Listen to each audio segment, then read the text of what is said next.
只出勤报青天，代替选手到民间。铁面无私人称赞，公正廉明天下传。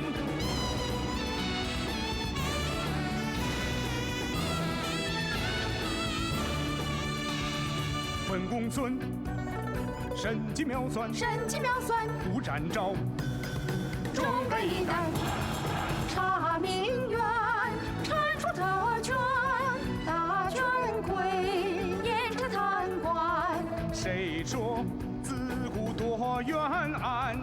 人间处处有晴天，人间处处有晴天。查明冤，铲除特权，大权贵，严惩贪官。谁说自古多冤案？人间处处有晴天，人间处处有晴天。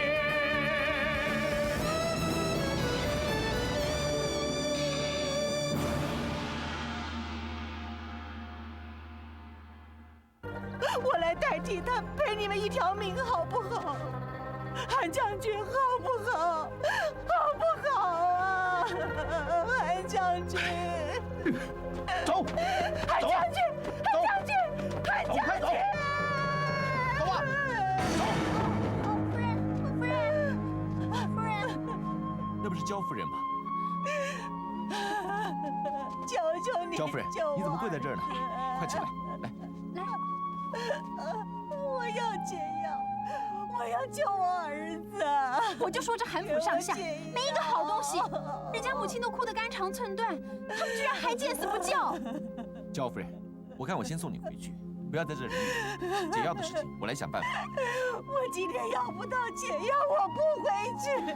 韩将军，焦夫人，焦夫人，焦夫人，焦夫人，焦夫人，我千叮咛万嘱咐，叫你千万别去，你就是不听。这下好了，解药拿到了没有？他存心想要咱们儿子的命，你还去求他，你这不是自取其辱吗？你瞒着我做出这种事，你要我怎么办？你是不是不想让我活了？焦将军，焦夫人是因为悲伤过度，才一度晕过去的。她现在好不容易醒过来，您就看在她身体不适的份上，不要再怪她了。二位是？我叫包婉，他是在下姓詹名赵，我们是上回替焦公子看病的那位公孙大夫的朋友。那多谢二位了，二位请坐。哎，瞧你们，一个个只会唉声叹气，一点出息也没有。我要是你们呐，就去活捉裘玉龙那个王八蛋，他可是一切事情的罪魁祸首。捉了他做人质，去要解药，顺便也可以替燕儿报仇。包完，燕儿，你这话什么意思？你说燕儿是裘玉龙杀的，是不是？原来裘玉龙是凶手。你们不觉得他的嫌疑最大吗？包完，哎，让他说，我想知道凶手是谁。哎，就是嘛，干嘛不让我说？你们看裘玉龙那作威作福、势利眼的模样，分明就是纨绔子弟，看了就令人讨厌。还有啊，他霸王硬上弓，强要人家女儿，哼，你们说他是不是很可恶？还有啊，那虎头沟上微毒，要取焦公子性命的人也是他。不要再说了。裘玉龙奸杀燕儿，又伤害我儿子，你可真够狠的。焦将军，这只不过是包姑娘的一个猜测罢了。裘玉龙，我绝对饶不了你。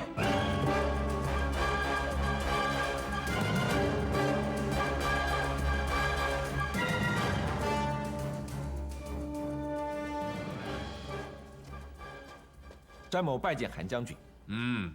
你可出现了，老夫等你一个说法，等了很久了。詹某不学无术，技不如人，败在令爱手上，有负将军对我的厚望，实感惭愧，所以今日特来向将军赔罪，还请将军见谅。满口胡言！老夫一生习武，你出什么招摆什么式，老夫一眼便能看出。你这分明是不想赢得擂台，你的目的是要阻止玉龙赢。你说你是何方人士，目的何在？老夫与你无冤无仇，你为何如此对待我？对，你说清楚，我裘玉龙到底哪里得罪了你？你故意来搅局，破坏我的姻缘。姓裘的，你客气一点。你这个地痞流氓、地方恶棍，本就人人得而除之。我詹大哥是路见不平，行侠仗义，替地方百姓出气讨个公道。怎么，你输得很不甘心是吗？好啊，那就再打一架。来呀，我先奉陪。哦，我明白了，原来你就是那一天想凭2、3下三脚猫功夫拆我们澶州第一家招牌的人。我当时就怀疑你是焦家的奸细。朱叔叔，你跟我当时不是一样的想法吗？是不是？我是很奇怪，詹大侠怎么会和焦家的奸细同进同出？这还不清楚吗？顾爹，这个叫詹兆的人，根本就是跟焦家一起的。他是焦家派来拆我们擂台，要我们难堪，故意要我们在澶州百姓面前抬不起头来的。詹兆，你怎么解释？韩将军，事实上我跟包姑娘都是外地来的，我们只是凭着一腔侠义心肠闯荡江湖。或许是因为我们多管闲事，惹恼了你们，还请包涵见谅。哼，分明是来挑事生非，害我女儿名誉受损，我的第一家声誉扫地。你这老夫如何咽得下这口气？韩将军，比武招亲那一日，詹某是因为看到焦公子中毒，为了两家的和平，心急之下才斗胆跳上擂台。请容在下说一句坦白的话：比武用毒，固然能让江湖中人接受，但总是不够光明磊落。不知道韩将军以为然否？这话是不错，可是这焦韩两家的恩怨，岂是你能明白的？或许詹某不了解焦韩两家的恩怨，但是詹某总是认为，冤家宜解不宜结，更何况生命无价，滥杀无辜只会扩大仇恨，造成更大的不幸。这也是詹某今天前来，恳求韩将军手下留情，赐下解药，救那焦公子一命的原因。哼，又是一个要解药的。那你方才说来道歉是假的了？解药的事儿，我已经跟焦夫人说得非常明白，我不想旧话重提，我只有2个字：休想！韩将军，喂，你凶什么凶？你那么老了还那么凶，会折寿的。你我怎么样？我怎么样？好了，没话说了吧你？包完，够了！你莫再苦苦相逼，否则别怪我动手。好啊，最好把你家千金也请出来，要打就打个过瘾。你说够了没有？对不起，韩将军，我们先行告退。走了。哎，为什么解药还没要到呢？那焦公子都快病死了。好了。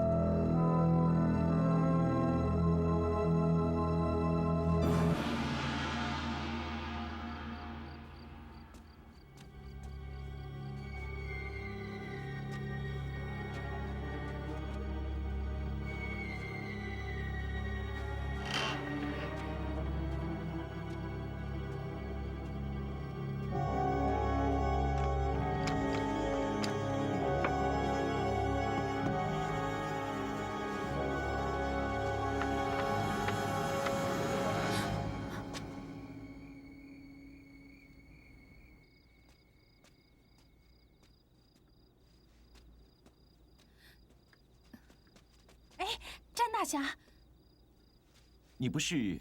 我是裘玉龙的妹妹裘玉娟呐。玉娟姑娘是来找在下的吗？我这里有解药，请詹大侠带我去见焦公子。那太好了，公孙先生精通医理，也曾经为焦公子治过病，他陪你去最恰当。对，来，快随我来。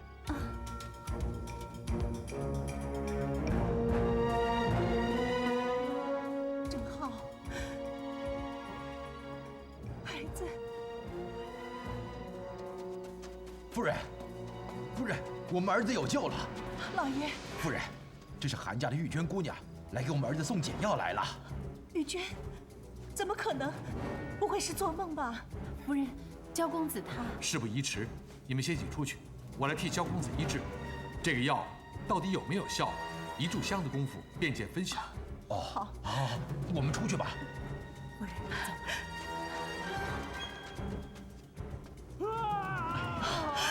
夫人，夫人，去毒的过程之中，郑浩会通体发红，五内如焚，剧痛难忍，你要忍住了。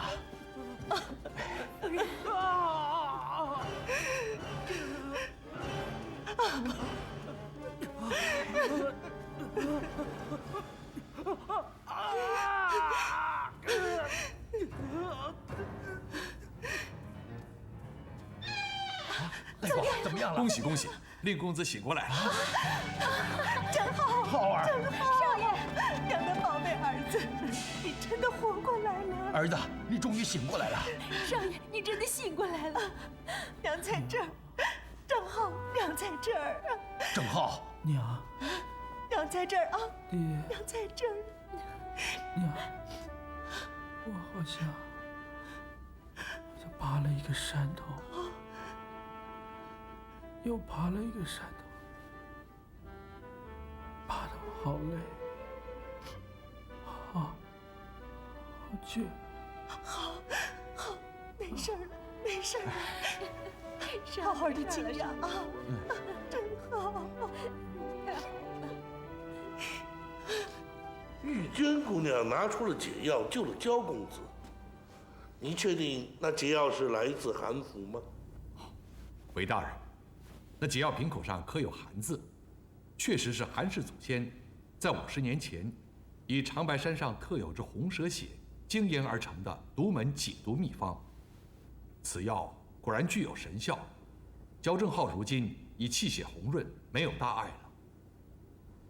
为了这解药，反复的折腾，任凭展护卫如何的对韩将军说之以理，或是焦夫人如何对他动之以情，都难以让他动摇。没想到却让玉娟姑娘轻易的吸出，真是令人意外。大人，属下几次进出韩府，看过玉娟姑娘1、2次，皆见她文静不语，端立一旁，她的气质内涵皆与其兄玉龙大不相同。本府疑惑的是，韩将军不会陡然改变心意，主动的赐药，而以玉娟姑娘一个柔弱女子，在韩家又是人轻言微，又怎么折取得解药呢？大人，依属下的研判，那玉娟姑娘略通武学，只是仍属下乘，她一定是隐瞒他人，偷取而来。不错，大人。从玉娟姑娘的神情之中，学生可以看得出来，她对焦正浩情有独钟。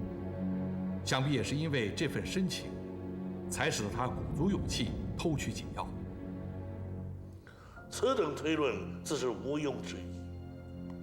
然而，本府最大的疑点是，对那焦公子情深意切，更胜于玉娟姑娘的紫云姑娘呢？为何盗取解药的不是她？大人提醒，属下倒想起，那天去求解药的时候，独不见紫云姑娘。难道韩将军若是得知紫云姑娘与焦公子的感情之后，该会对紫云姑娘施予何等严厉的惩处啊？紫云姑娘不可能对焦公子不闻不问，除非她的行动受到了限制。这也正是本府最为担忧之处。战护卫，不要掉以轻心，必须详加查明，避免任何悲剧的发生。是，大人。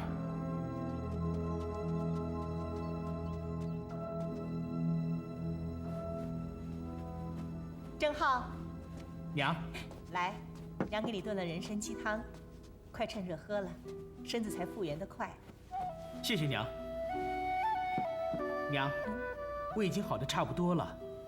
快喝了吧，娘要看着你喝，娘才放心。来。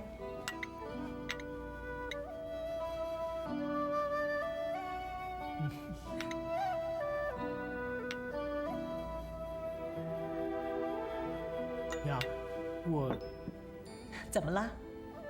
心里有什么事，你就说呀。娘，我身体已经好的差不多了，等一会儿，我想出去走走。你不要瞒我了，你是要去找韩子云，对不对？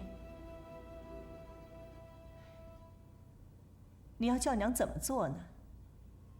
这一次为了他，你差点死在擂台上，现在好不容易才从鬼门关前抢回了一条命，你马上就要去找他。娘，我担心他呀。这几天，我一直在生死边缘挣扎，我想，他也一定不会好受。也不知他怎么熬过来，也不知他爹怎么对他。娘，我跟紫云是真心相爱，我俩相互许下诺言，我们要生生世世厮守在一起。我不能负他呀。可是你们相爱不会有结果的，要不然他们为什么要使毒害你，要置你于死地呢？要加害于我的是裘玉龙，不是紫云呐。娘，你一向是非分明，对不对？我求求你啊，就让我去见见紫云吧。我不准。爹。啊，老爷。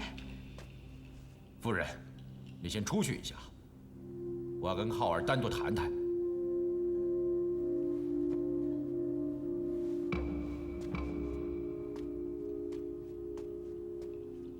浩儿，有一件事，你要跟爹说实话。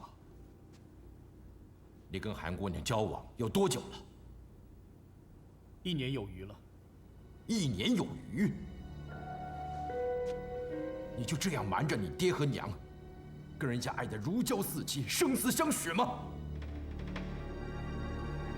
这1年多来，当你和你的恋人相爱快活的时候，你可曾想过，你的爹和娘从小到大对你的教诲？你可曾记起你的爷爷惨死的悲哀与羞辱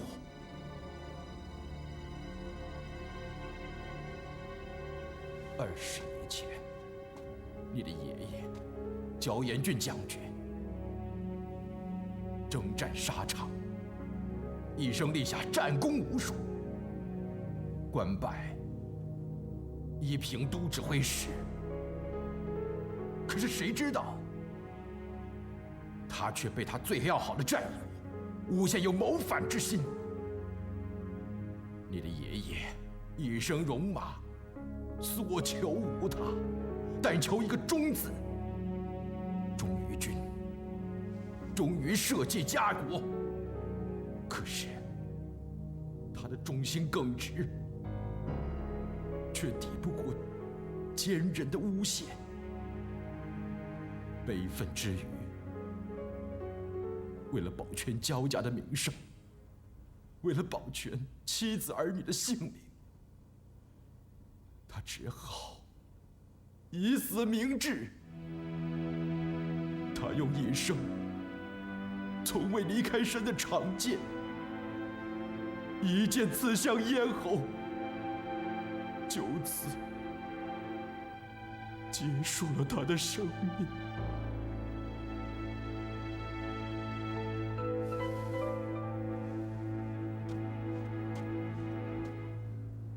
爹，浩儿，你可知道，那个诬陷你爷爷，害得你爹自幼失户、家破人亡的奸人是谁？他就是韩维远的父亲啊，韩广义将军。韩广义密告有功，从此平步青云，一路加官进爵，享尽富贵荣华。浩儿，你扪心自问，这样的冤情，这样的仇恨，你身为焦家的后代儿孙，就真的能够装聋作哑，当作什么也没发生过吗？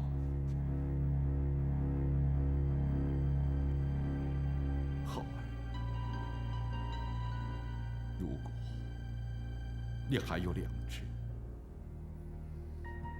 你还有志节与骨气，就听爹的话，斩断情丝，跟韩姑娘分手吧。爹。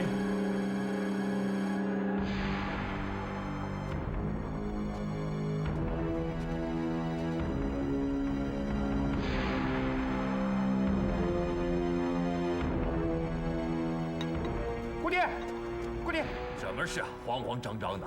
有件事，我不知道是否该向你禀告。说吧。我刚才在大街上遇到焦家的家丁，说他们家焦公子已然康复了。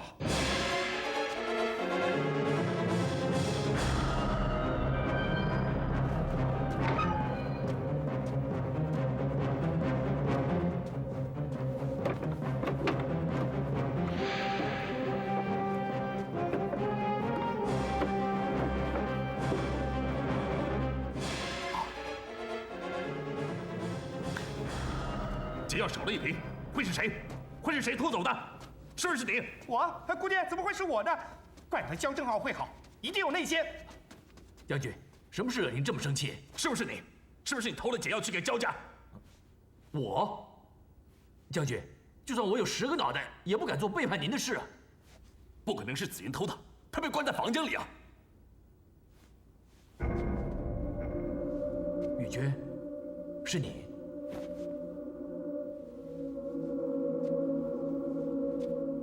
玉娟，怎么回事？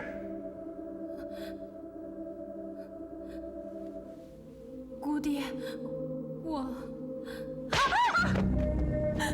姑爹，我……你好大的胆子！你竟敢背叛我！你不想活了你啊！玉娟，你疯了！这样的事你也能做得出来？你鬼迷心窍了！一个紫云跟那臭小子勾搭，已经够让姑爹伤心的了。你怎么也来这凑一脚？好了，难不成你也爱上了焦玄风的儿子？不！哎，真没想到那个臭小子居然魅力非凡，接连诱拐我2闺女儿。哎呦，我韩某人真是失败呀！生女不孝，养了你这个侄女儿，还来忤逆我。我真后悔把你带回来养大。你10岁那年，你爹娘死了，你跟玉龙2个孤苦伶仃，流落街头。我应该让你们冻死街头！我为什么要把你们带回来养大啊？我为什么要把你养大，带回来气我，来伤我的心？姑爹，韩将军，你快把他打死了！哼，我就是要打死他，以消我心头之恨。纵使他触犯了天条，也有国法制裁，不可以私刑了断。哼，我连自己的女儿都给关起来了，何况是个侄女儿？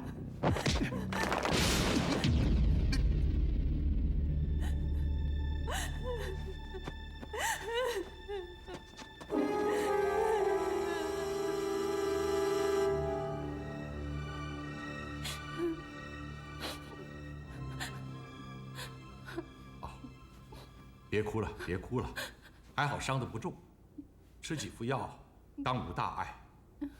至于手臂上的擦伤，以此药水勤加擦抹，应该就没事了。我来帮你擦。真是谢谢你们了。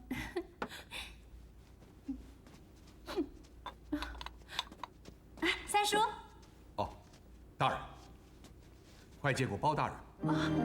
包大人，包大人，不必多礼。玉娟姑娘有伤在身，坐下说话。我三叔叫你起来坐，你就起来坐吧。谢包大人。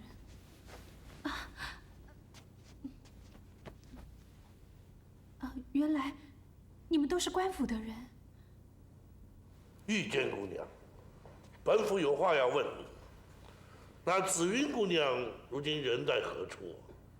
紫云她被我姑爹软禁起来了。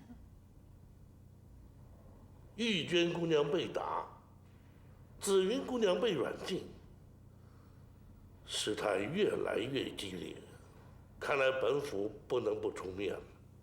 大人，依属下看来，2位将军固执己见，极难撼动。焦公子和韩姑娘还有苦头吃呢。本府原本寄望借着两家小儿女的恩爱情深，感动双方家长，缔结良缘，化解仇恨。如今看起来，这似乎是不可能了。本府只有现身邀请焦将军与韩将军，当面苦劝他们，但愿二位将军看在本府的面上，愿意放下一切，成全一双小儿女啊！属下立刻就去办。不知大人巡查到此，末将未能及时拜见，还请包大人海涵。焦将军不必多礼，本府原本是不打算惊扰官府的。韩将军到。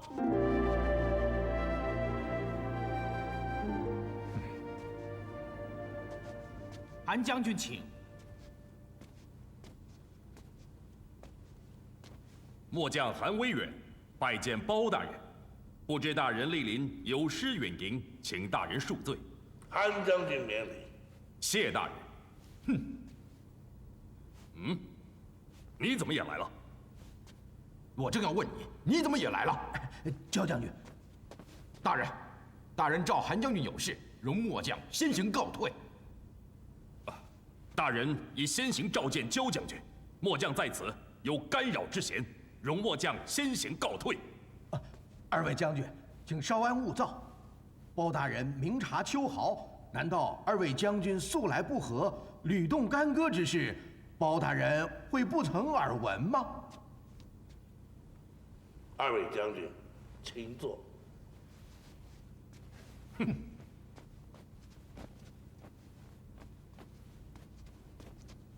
二位将军，可认得这两位？公孙大夫，詹大侠。二位将军，事实上，他们一位是包大人身边的公孙策公孙先生，一位是展昭展护卫。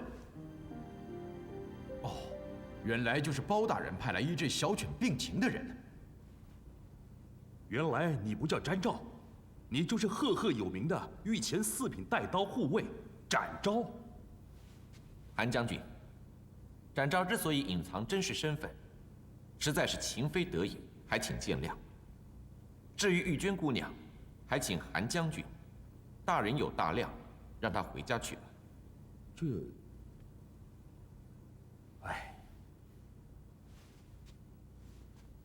焦将军，学生未能以真实身份相告，实乃职责所在。二位将军想通了没有？包大人为了化解两家的恩怨，可是用心良苦啊。原来包大人出巡澶州已有一段时日了。原来包大人对焦韩两家近日所发生的种种事端，皆了若指掌。不错，本府身为朝廷命官，理当心系家国安危。据闻，去年冬末，辽人派兵攻打焦将军所戍守的路线，军情告急，而韩将军所戍守的德乐却未派兵支援。为了私人夙愿，伤及家国安危，本府岂能坐视不理？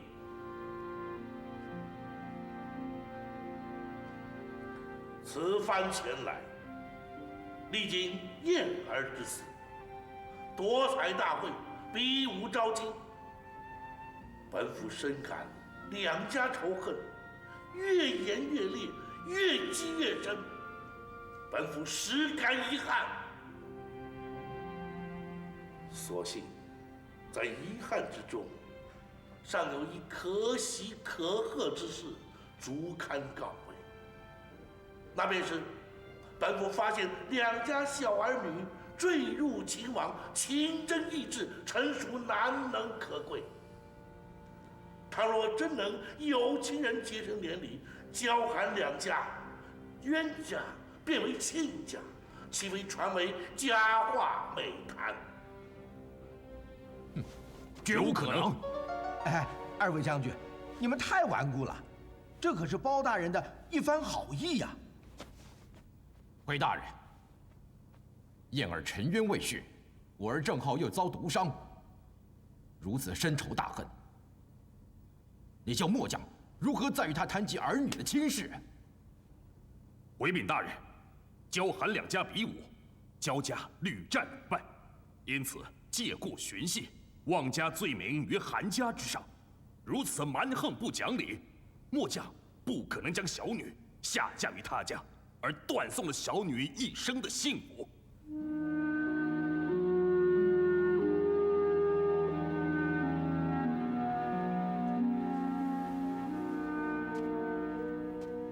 焦将军，燕儿姑娘之死，真凶未明，并不足以证明乃是韩家所为。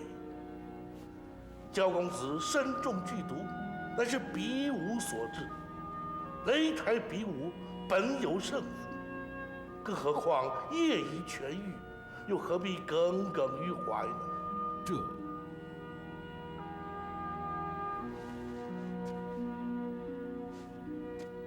韩将军，韩家子弟裘玉龙，在外行为确有不当，或是耀武扬威，或是当街欺负弱小，此等情事时有所闻。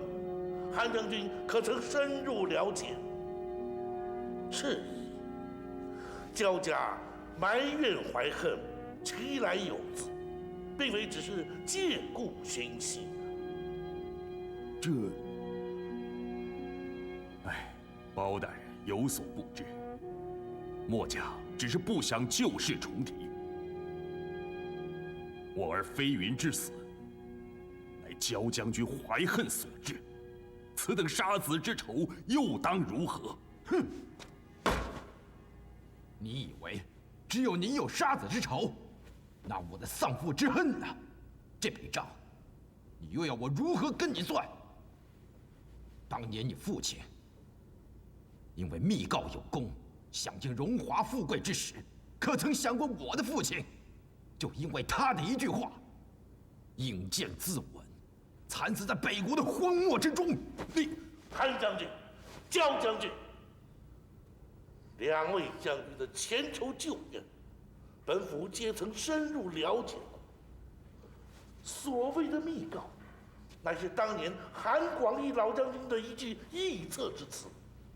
当韩老将军得知焦老将军当真是忠心不二，立即前往致意。不料焦老将军已然去世，为此韩老将军悔恨在心，痛苦一生。本府以为焦老将军之死，死在他的刚烈个性，死在他的忠心不二，不宜怪罪他人。至于令郎之战死沙场，乃是为国捐躯，壮烈成人，乃是无上光荣，绝非焦将军私心自诱，故意调派。韩将军不宜以私情妄加论断。本府见两家小儿女为情所苦，一个遭到软禁，一个险些送命，本府着实不忍。本府有心做个现成的媒人，为两家小儿女牵下红线。二位将军，何不放下仇恨，忘掉过去，放眼未来，则焦韩两家之心，缠州百姓之心，家国社稷之心。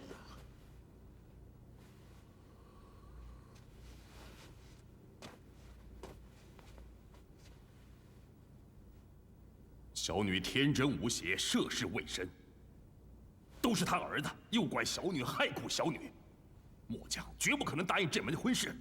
我儿单纯正直，未尽人事，不似他的女儿放浪形骸，水性杨花，主动投怀送抱。这等儿媳妇儿，末将更是不敢领教。够了！本府好言相劝，二位若要再坚持己见，执迷不悟，本府只好恭请皇上赐婚。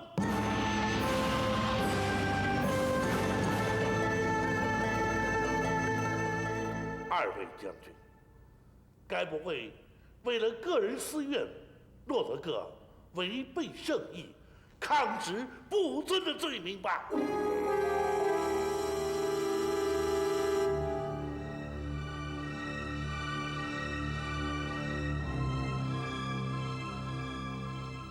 皇上赐婚，拿皇上赐婚来压我，就因为他是包大人，位高权重，得皇上信任，就可以强人所难吗？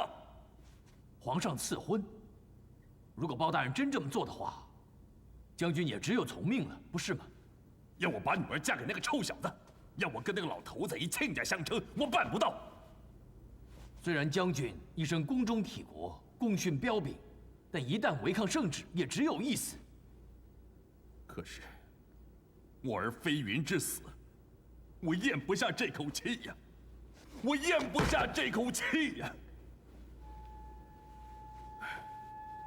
我一生南征北讨，早把生死置之度外。只是，我也在想，死有重于泰山，轻于鸿毛。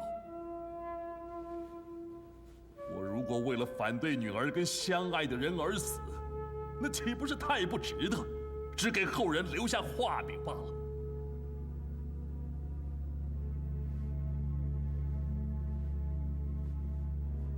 新桥，新桥，你在想什么？哦，末将是在思索，为将军寻一条生路。哎，我此刻真是心乱如麻，毫无头绪了。你倒是帮我想一想，我到底应该怎么做才是啊？是。皇上赐婚，让郑浩择日娶韩姑娘过门。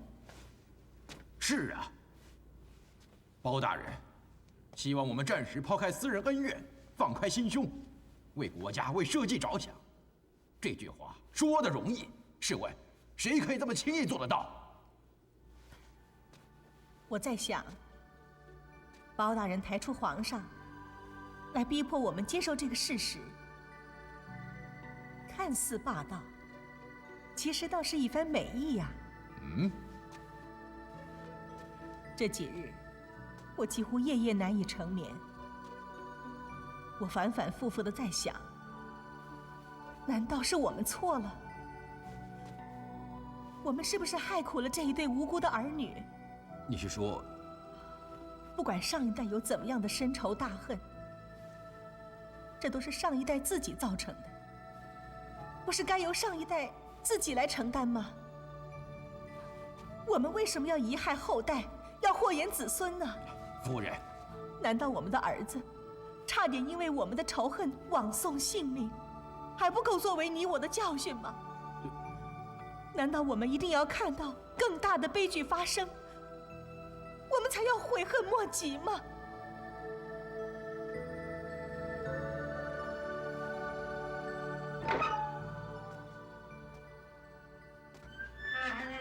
子曰，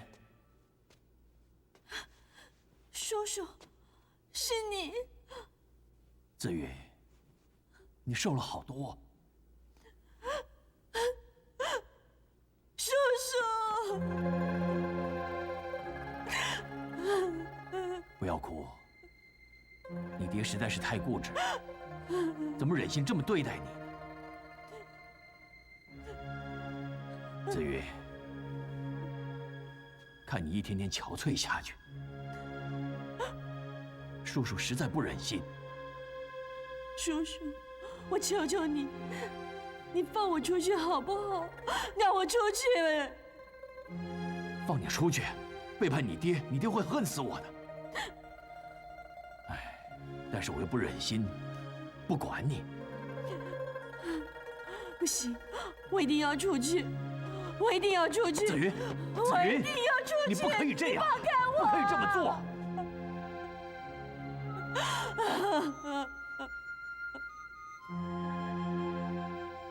你这么纯洁无瑕、天真烂漫，命运之神不会这么残忍对待你。叔叔为你不平，为你不甘。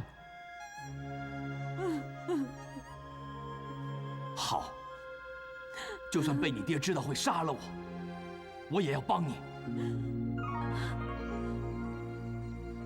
叔叔，我会放你出去。出去以后和郑浩一起，走得越远越好，过你们的生活，永远厮守，永不分离。也许这一路会很危险，但总比关在这儿生不如死来得好啊！我不怕，就算有天大的危险，我都不怕。这样吧，叔叔替你安排，你等我消息。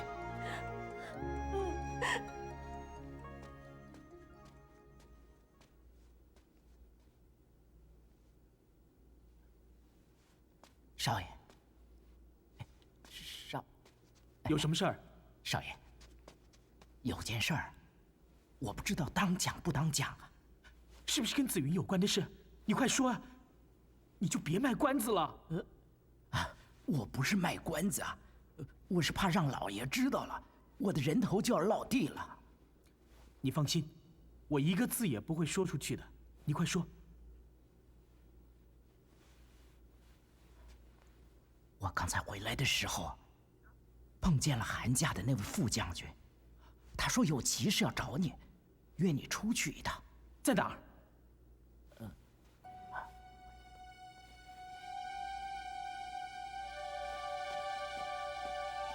什么？紫云约我一块私奔，离开这里。不错，也只有这样，你和紫云才能获得真正的爱情与自由。在这段时间里，我不断苦思良策，不知道有什么方法可以帮助你们。比武招亲失败之后，还害你中毒受伤，我心里十分难过，却又不能表露出来，更不能去探望你的病情。为此，我深感内疚与懊恼。为了弥补我的过失，我决心不计一切再帮你们一次，而这一次只许成功，不许失败。朱叔叔，您这样掏心掏肺对我们，我感激不尽，无以为报。只是，我担心。你还犹豫什么？你再这么迟疑不决，紫云就支持不住了。你能想象得到，她被关在房间里的情形？同样，她的房间，此刻对她来说，无疑是人间炼狱。紫云被关起来了。不错，这个女孩真可怜，她死心塌地的非你不嫁。无论裘玉龙怎么强逼她，对她苦苦哀求，她就是不肯屈服。紫云，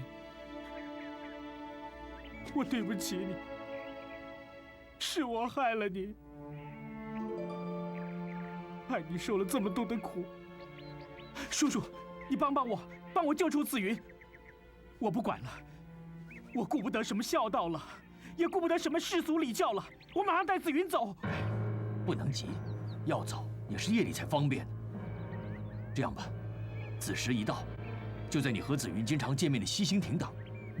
好，我马上回去收拾行囊。朱叔叔，您的大恩大德，正好来世再报。哎，别说什么恩德不恩德，叔叔只要求你答应我一件事，无论任何情况，都绝不能说出是我帮你和紫云私奔的。我发誓，我焦正浩对天发誓，就算是我和紫云死，都是你的错，轻易爱上我，让我不知不觉满足被爱的虚荣。都是你的错，你对人的宠是一种诱惑。都是你的错，在你的眼中总是藏着让人又爱又怜的朦胧。都是你的错，你的痴情梦像一个魔咒，被你